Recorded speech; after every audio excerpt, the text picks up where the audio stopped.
Halo pemirsa. Ini spesial banget seputar Anus Siang, spesial dahsyatnya Timnas Indonesia. Langsung melaporkan untuk Anda dari Bandung, Jawa Barat, tepatnya dari depan Gedung Sate ya. Karena memang hari ini menjadi hari yang spesial. Kita menunggu-nunggu nanti kita akan nobar laga Timnas Indonesia melawan Cina yang tentunya akan disiarkan secara langsung di RCTI pukul 7 malam nanti. Dan saya Reza Helmi. Dan saya Reza Nadia, inilah seputar Anus Siang live dari Bandung selengkapnya.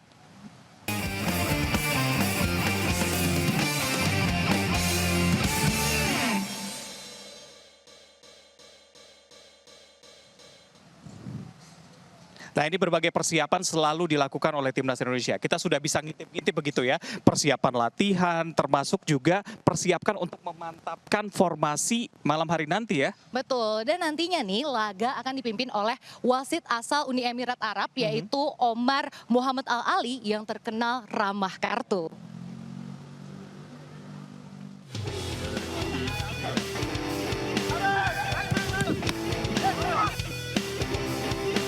Halo. Skuad Garuda makin memantapkan formasi permainan dalam latihan terakhir jelang duel menghadapi Cina malam ini. Coach Sintayong menyiapkan formasi dengan meracik taktik permainan dari anak asuhnya. Latihan pun kembali dilakukan dengan membagi dua tim. 오늘 훈련은 뭐 이제 10시간 정도 장시간 병행을 하고 왔고, 오늘은 두 그룹을 나눠서 한 주는 호텔에서 짐을 가볍게 할 것이고, 오늘은 운동에 나와서 경기에 참가하지 못했던 친구들은 오늘 좀 훈련을 좀 하는 그런 훈련 프로그램. Laga malam ini akan dipimpin langsung wasit asal Uni Emirat Arab, Omar Ahmad bin Ali, yang dikenal sebagai wasit yang ramah kartu. Rekam jejak Omar dinilai kontroversial, patut diwaspadai. Terakhir di laga Australia kontra Bahrain, kepemimpinan Omar dinilai berat sebelah. Omar dinilai kurang bagus dalam menyikapi aksi drama dari para pemain Bahrain sepanjang pertandingan. Australia pun harus menelan kekalahan 0-1 dari Bahrain di kandangnya sendiri. Nah, ini ternyata ya, meski cedera, Sandy Walsh ternyata tetap akan menjadi andalan yang akan dikeluarkan oleh pelatih Sinteyong untuk pertandingan malam nanti. Ya, termasuk dua pemain baru Indonesia nih, ada Miss Hilgers dan juga Eleonor Reinders. Seperti apa sih formasinya? Berikut laporan dari Wiki Adrian, silakan Wiki. Ya, pemirsa, laga malam ini di Youth Kingdom Stadium, Coach Sinteyong diprediksi kembali menyiapkan formasi 4-3-2-1. Di bawah Mister Sinteyong kembali akan mengandalkan Martin Paz, dan di lini pertahanan diisi oleh Mads Hilgers, di kanan Jay Itzes dan juga Sandy Walsh di tengah, sementara Rizky Ridho di kiri. Dan di sektor tengah, tiga pemain akan menjadi andalan mulai dari Tom Hey, Nathan Chuaon, dan Calvin Verdong yang bergerak membantu serangan dan bertahan. Di lini serangan, Sinteyong akan memasang Eliano dan dengan menjadikan Ragnar yang bisa bermanuver dari sektor tengah. Di bangku cadangan, Sinteyong juga masih menyimpan pemain pelapis yang juga siap diandalkan mulai dari Marcelino Ferdinand, kemudian Witan Sulaiman dan Pratama Arhan. Dan di kubu lawan, skuad Garuda harus mewaspadai 4 pemain China. Pelatih China Branko Ivankovic masih akan mengandalkan 4 bintangnya, mulai dari Wei Shihao, Zhang Yuning, Li Yuanyi, dan Wang Xiangyuan. Wei Shihao dan Zhang Yuning merupakan ujung tombak dari lini serang China, sementara Li Yuanyi dan Wang Xiangyuan gelandang yang bertugas menguasai lini tengah. Jangan lewatkan laga China melawan Indonesia mulai sore nanti pukul 17 waktu Indonesia bagian Barat, hanya di layar RCTI. Nah, Raisa dan juga pemirsa, ini dukungan selalu diberikan untuk Timnas ya dari berbagai elemen masyarakat, termasuk salah satu yang bikin kita iri. Ada penyanyi dangdut yaitu Fitri Karlina yang datang langsung ke China spesial buat nonton. Iya, secara khusus. Dan Fitri Karlina ini juga mendatangi hotel para pemain. Lalu yang saya makin iri adalah dia mendapatkan tanda tangan di jersey.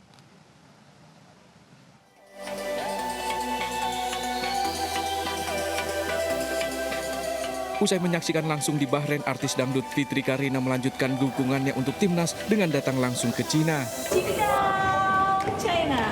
Secara khusus, Fitri bahkan sampai datang ke hotel tempat skuad Garuda menginap. Beruntungnya ia mendapatkan tanda tangan langsung dari Marcelino Ferdinand, Witan Sulaiman, dan Pratama Arhan. Pratama Arhan, lemparannya nggak nahan. Andalan timnas zaman sekarang, menghujam jantung pertahanan lawan, bikin lawan makin deg-degan. Fitri bersama suaminya siap memberikan dukungan langsung untuk skuad Garuda dalam laga yang akan digelar di Youth Qingdao Football Stadium pada malam ini. Kita ke informasi berikutnya, pemirsa. Ini ada 3 kakak beradik dan 1 orang lansia yang tewas dalam kebakaran belasan rumah di Kalianyar, Tambora, Jakarta Barat yang terjadi pada dini hari tadi. Ya, korban tertidur dan juga terjebak di dalam kamar saat api melahap habis rumah mereka.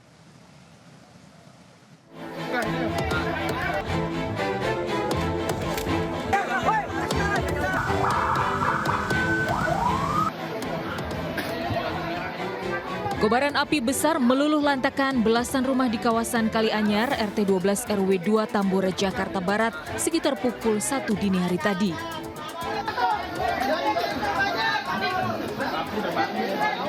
Api merambat cepat dan makin membesar, menghanguskan rumah-rumah yang berhimpitan di permukiman padat.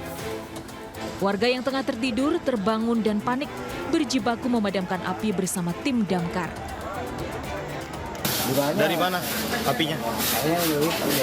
Dari listrik. Akibat kebakaran, 4 orang ditemukan tewas di rumah mereka. 3 diantaranya kakak beradik berusia 17 tahun, 13 tahun, dan 7 tahun.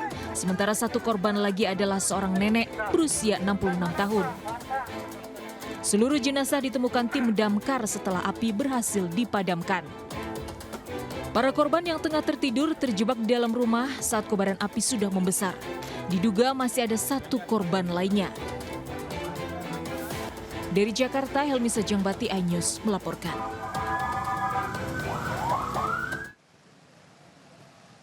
Pemirsa, 1 korban kebakaran di Kalianyar, Tambora, Jakarta Barat masih dalam proses pencarian hingga siang hari ini. Ya, korban yang merupakan seorang perempuan diduga masih tertimpa puing-puing. Berikut laporan Jen Cahyani di lokasi. Pemirsa, kebakaran melahap puluhan rumah warga di kawasan Tambora, Jakarta Barat dan menyebabkan 4 orang meninggal dunia yang sudah diidentifikasi di Rumah Sakit Polri, Kramat Jati, Jakarta Timur, dan masih ada 1 korban masih dalam pencarian, dan saat ini petugas gabungan masih berfokus untuk mencari 1 orang yang hilang yang kemungkinan ada di dalam reruntuhan bangunan yang terbakar. Di sini ada sekitar 30 hingga 40 rumah yang terbakar dan dugaan kuat penyebab kebakaran karena kebocoran gas di salah satu rumah warga. Semua rumah di sini terbakar habis sehingga warga terdampak tidak memiliki sisa barang-barang mereka. Dan semalam api melahap sekitar pukul 12 malam dan berhasil dipadamkan oleh Dinas Pemadam sekitar pukul 2:30 dini hari dengan mengerahkan 21 unit mobil pemadam dan 105 personel pemadam. Dan saat ini masih dalam proses evakuasi untuk penyebab kebakaran yang terjadi dan juga pencarian 1 korban hilang masih dalam pencarian. Sementara itu untuk evakuasi atau pengungsian untuk warga terdampak ini masih dibuat atau dibangun di dekat tempat atau pemukiman yang terbakar, dan mereka tentu saja masih membutuhkan bantuan dari pemerintah ataupun masyarakat sekitar untuk bantuan sandang dan juga papan, karena banyak dari warga terdampak ini yang memiliki balita sehingga mereka membutuhkan bantuan alat-alat dan juga perlengkapan bayi untuk mereka karena barang-barang mereka habis atau hangus terbakar. Dari Jakarta, Jen Cahyani bersama juru kamera Muhammad Zulkarnain dan Oki Mahendra, iNews melaporkan. Menabrak 9 sepeda motor, mobil mahasiswa diamuk massa. Ya, sementara di Tambora, Jakarta Barat, seorang pengendara motor ditabrak mobil yang melawan arah.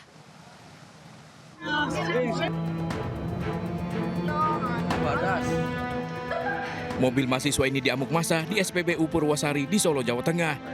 Mobil dilempari kacanya, menghindari amuk massa, pelaku diamankan.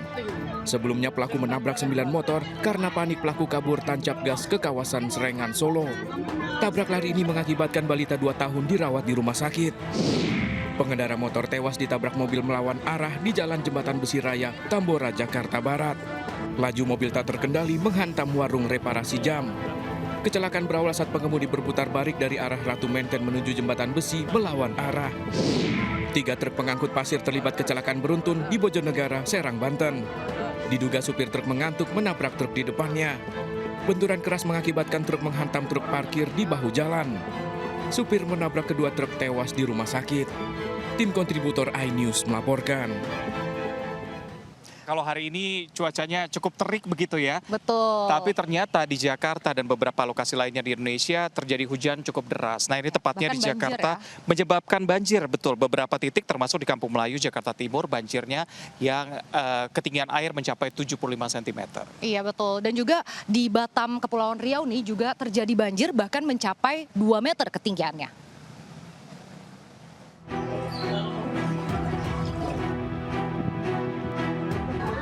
Kawasan langganan banjir Kampung Melayu, Jakarta Timur kembali terendam pagi tadi. Hujan deras di wilayah Hulu, Bogor, Senin malam mengakibatkan Sungai Ciliwung meluap dan melimpas ke permukiman. Banjir setinggi 75 cm mulai masuk ke puluhan rumah warga dini hari. Karena sudah terbiasa, warga tidak mengungsi. Para ibu menggendong anak mereka melewati banjir menuju sekolah. Banjir besar juga merendam sejumlah kecamatan di Batam sepanjang Senin kemarin. Bahkan di Kecamatan Sagulung ketinggian air mencapai 2 meter. Air bah datang tiba-tiba, warga tidak sempat selamatkan barang berharga. Selain curah hujan tinggi, banjir sulit surut karena permukiman dikelilingi timbunan material pembangunan industri. Sepanjang tahun ini, banjir sudah terjadi lebih dari 30 kali, tapi belum ada solusi konkret dari pemerintah setempat. Sementara itu di Aceh Selatan, banjir akibat luapan Sungai Lai Soraya makin meluas, melumpuhkan akses jalan Aceh, Sumatera Utara. Ketinggian banjir sekitar 1 meter dan ratusan kendaraan terjebak kemacetan panjang. Selain memutus akses jalan, banjir juga merendam permukiman. Warga dievakuasi menggunakan perahu karet. Tim kontributor iNews melaporkan. Raisa, kalau siang hari ini sampai malam nanti mungkin warga-wargi Bandung akan datang ke sini, tapi ternyata kemarin tuh ada warga juga yang berdatangan bukan ke Gedung Sate, tapi mereka berdatangan ke Kertanegara karena kemarin itu ada beberapa nama yang memang wajahnya familiar yang sudah kita kenal dipanggil oleh Presiden terpilih Prabowo Subianto. Ya kita semua penasaran nih siapa aja sih menteri-menteri yang akan mewarnai kabinet baru Presiden terpilih Prabowo nanti nih. Iya. Nah itu bukan hanya menteri-menteri lama, tapi juga ada wajah-wajah baru, diantaranya ada Veronica Tan, Mutia Hafid, lalu juga Natalius Pigai, serta bahkan ada Imam Besar Masjid Istiqlal nih, Nasaruddin Umar.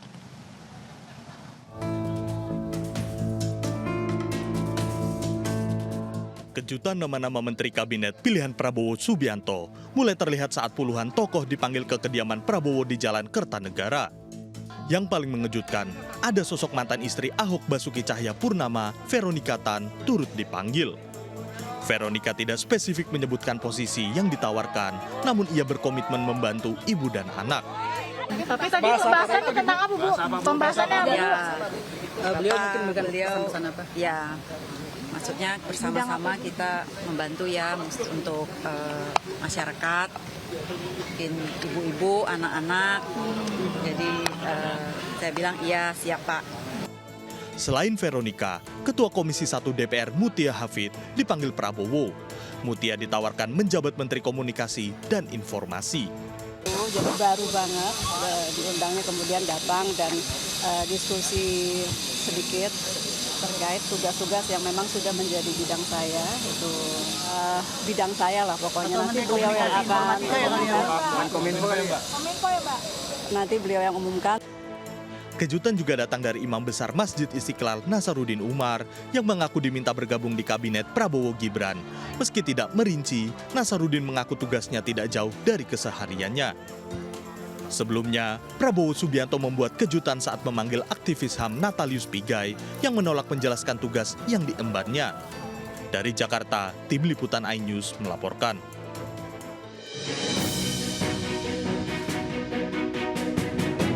Tak hanya diisi nama-nama baru, kursi kabinet Prabowo Gibran juga diisi banyak menteri lama era Jokowi. Senin kemarin sudah ada 11 Menteri Jokowi yang dipanggil ke kediaman Prabowo di Kertanegara, Jakarta Selatan. Di antaranya Pratikno dan Tito Karnavian, dua tokoh yang dikenal dekat dengan Jokowi. Juga ada Erick Thohir, Dito Aryo Tejo, dan juga Sri Mulyani yang kembali didapuk sebagai Menteri Keuangan. Selain menteri dari kalangan profesional, Prabowo juga memanggil 5 ketua umum partai politik. 3 diantaranya menjabat menteri di Kabinet Jokowi, yaitu Ketua Umum PAN Zulkifli Hasan, Ketua Umum Partai Demokrat Agus Yudhoyono, dan Ketua Umum Golkar Bahlil Lahadalia. Belum diketahui pasti apa jatah kursi menteri yang diberikan ke masing-masing parpol koalisi. Namun Prabowo mengapresiasi beberapa partai yang memasukkan nama calon menteri dari kalangan profesional, bukan dari pengurus partai. Alhamdulillah semuanya menyatakan sanggup. Saya menyatakan, saya apresiasi para ketua umum. Banyak ketua umum yang diajukan orang-orang profesional. Ya. Mereka masuk PDIP. Ya. Jadi saya kira itu yang saya ingin sampaikan. Jadi mungkin Anda tidak perhatikan bahwa yang ajukan itu adalah partai A, partai B. Karena yang diajukan justru orang-orang teknokrat. Pengumuman nama Menteri Kabinet Prabowo Gibran akan digelar 20 Oktober mendatang usai pelantikan Presiden dan Wakil Presiden. Tim Liputan iNews melaporkan. Berikutnya pemirsa, jenazah calon gubernur Maluku Utara Benny Laos ini akan dimakamkan siang hari nanti di San Diego Hills. Duka menyelimuti sang istri sebelum prosesi penutupan peti jenazah. Ya, Benny Laos ini merupakan salah satu korban tewas dari total 6 korban yang tewas akibat terbakarnya speedboat di Pulau Taliabu.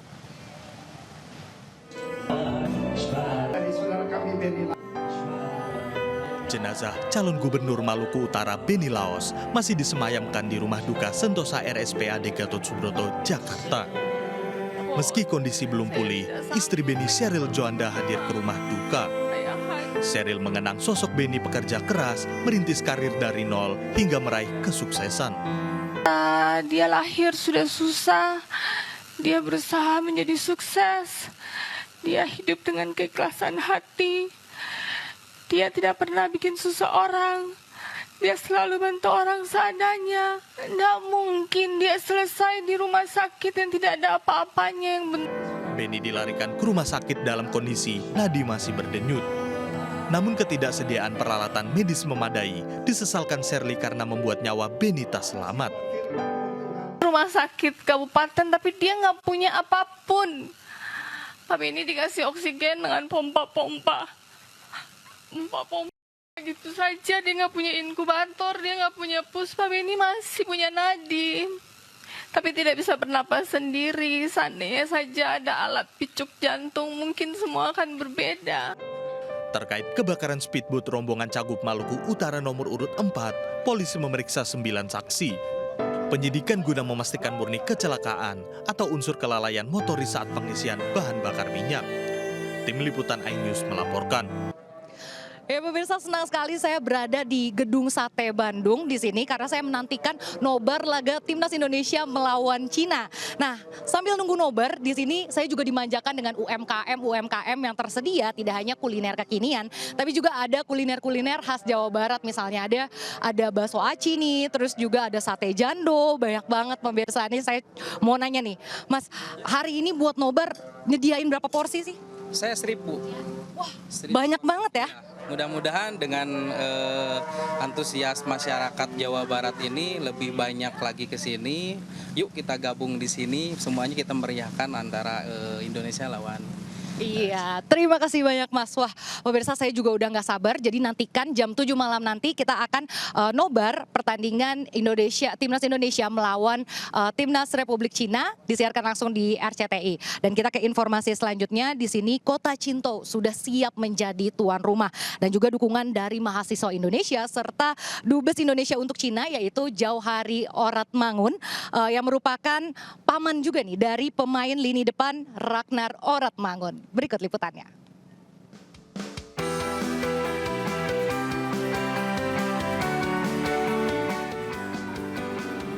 Qingdao dikenal sebagai kota wisata di Provinsi Shandong. Selain pantai, Qingdao juga memiliki pesona wisata berupa bangunan kuno bergaya Eropa. Maklum, Tsingtao pernah menjadi jajahan Jerman tahun 1898 hingga 1914. Di kota ini pula terdapat pabrik CRRC Tsingtao Sifang, pabrik yang memproduksi kereta cepat bus dan kereta otonom yang dipakai di IKN Nusantara. Tsingtao juga menjadi markas Angkatan Laut Militer Cina. Pada momen perayaan ulang tahun Angkatan Laut, pangkalan militer ini dibuka untuk umum. Selamat datang di Tsingtao Youth Football Stadium. Stadion yang ada di belakang aku ini adalah stadion yang akan dipakai oleh Timnas Indonesia melawan Timnas Cina pada 15 Oktober. Stadion Tsingtao Youth Football yang akan menjadi arena pertandingan skuad Garuda melawan Cina terletak 25 km dari pusat kota Tsingtao. Stadion baru yang diresmikan tahun lalu ini dapat menampung hingga 50.000 penonton.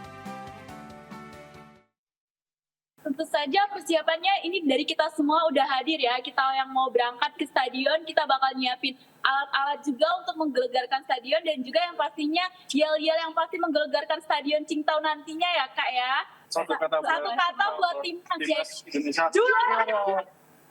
Kami yakin dan percaya bahwa dengan semangat juang yang luar biasa yang telah ditunjukkan selama ini, disiplin, teknik, coach yang baik, angka akan didapat.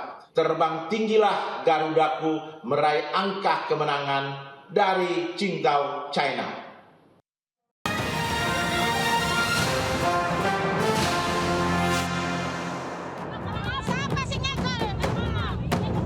Puluhan makam di Blok Pecu, Desa Panyendangan Kulon Sindang Indramayu disegel, membuat geger warga. Puluhan nisan ditempel stiker bertuliskan Mahkamah Agung dan Pengadilan Indramayu, lengkap dengan nomor perkaranya. Usai viral di media sosial, keluarga mendiang berdatangan ke area makam dan bersitegang terkait pemasangan segel. Penyegelan nisan akibat sengketa tanah makam, namun Pengadilan Negeri Indramayu membantah telah menyegel makam tersebut. Oleh Pengadilan Negeri Indramayu bahwa itu tidak pernah dilakukan dan itu bukan merupakan produk dari Pengadilan Negeri. Bahwa itu adalah putusan pidana sebagaimana telah dijelaskan di dalam dan diatur di dalam KUHP, Kitab Undang-Undang Hukum Acara Pidana, bahwa pelaksanaan putusan pidana itu dilakukan oleh kejaksaan. PN Indramayu masih menyelidiki siapa yang mencatut nama dan memasang stiker segel tersebut. Dari Indramayu, Jawa Barat, Toy Iskandar, iNews melaporkan. Pemirsa, kita masih akan eksplor bagaimana persiapan di sini ya. Persiapannya sudah bisa dibilang matang begitu. Kalau tadi Raisa sempat keliling-keliling nyobain UMKM, tapi kita juga masih akan berbincang hari ini. Sudah hadir bersama kami ada tamu legenda spesial begitu ya. Legenda sepak bola Timnas Indonesia, orang Bandung asli gitu ya. Sudah bersama kami ada si Bima. Si Bima yang akan berbincang malam hari berbincang siang hari ini untuk persiapan malam nanti. Betul. Kang, kalau aku boleh tanya. Robi Darwis. Kang Robi, kalau aku boleh tanya, sebenarnya bagaimana Akang ini melihat prestasi dari Timnas Indonesia sejauh ini, Kang? Oke, terima kasih. Kalau menurut saya sih udah kelihatan sekali ya, untuk Timnas Indonesia sekarang itu lebih maju lagi daripada yang dulu. Ya. Kemudian juga dari segi materi dan pembinaannya berkesinambungan juga. Kemudian juga banyak hal yang memang untuk pembinaan ke depannya lebih bagus lagi. Oke. Nah, kalau menurut Kang Robi sendiri untuk prediksi pertandingan nanti di Timnas Indonesia lawan Cina kira-kira seperti apa sih? Atau enggak prediksi skornya? Kalau saya itu udah harga mati ya, harus mengambil 3 poin. Untuk kedepannya tim kita lebih leluasa lagi ke untuk bisa yang lebih ini lagi ya. Di peringkat 2 klasemen gitu ya. Nah, karena kan kalau kita melihat sekarang kan saya yakin timnas kita udah melupakan yang pertandingan sebelumnya lawan Bahrain, yang sekarang fokus ke pertandingan lawan Cina yang memang saya lihat jangan dilihat dia klasmen, tapi harus tetap waspada ke depannya. Kemudian juga harus bisa mengambil poin penuh di kandang lawan. Oke, jangan lengah kalau yang kemarin ada permasalahan, kita harus move on begitu ya. Betul dengan sekali. Persiapan yang matang, baik itu secara fisik maupun mental, supaya bisa memberikan hasil yang terbaik sesuai dengan harapan kita semua. Iya, itu betul sekali ya. Baik. Apalagi sekarang dengan kualitas pemain yang cukup bagus dan profesional, mereka untuk tidak melupakan pertandingan sebelumnya. Saya yakin bahwa Indonesia insya Allah dapat 3 poin. Baik, amin, amin. Kita harapkan. Semua juga mendoakan ya tentunya dan berharap Indonesia bisa mendapatkan 3 poin tersebut. Amin. Ya, Kang Robi, terima kasih sudah berbincang sama kami. Tapi kalau pemirsa yang ada di sekitar Bandung dan juga sekitarnya yang mau bertemu dengan Kang Robi, karena Kang Robi masih akan menemani kita sampai malam hari nanti begitu ya. Terima kasih Kang Robi. Nonton bareng Ikut nonton bareng, betul. Nah, ini persiapan juga terus kita lakukan di sini. UMKM sudah disiapkan begitu ya. Ada layar besar untuk Anda bisa menonton ke sini, apalagi ini secara gratis begitu ya. Iya. Nontonnya gratis, tapi kalau jajan ke UMKM tetap harus bayar modal sendiri. Tetap aja ya, udah rame banget nih kuliner di sini, nggak akan kelaparan. Dan kita masih akan memberikan informasi terkini dari Anda, tapi untuk sementara kita akhiri jumpa kita siang hari ini. Saya Reza Helmi. Dan saya Raisa Radia. Terima kasih, selamat siang. Sampai jumpa.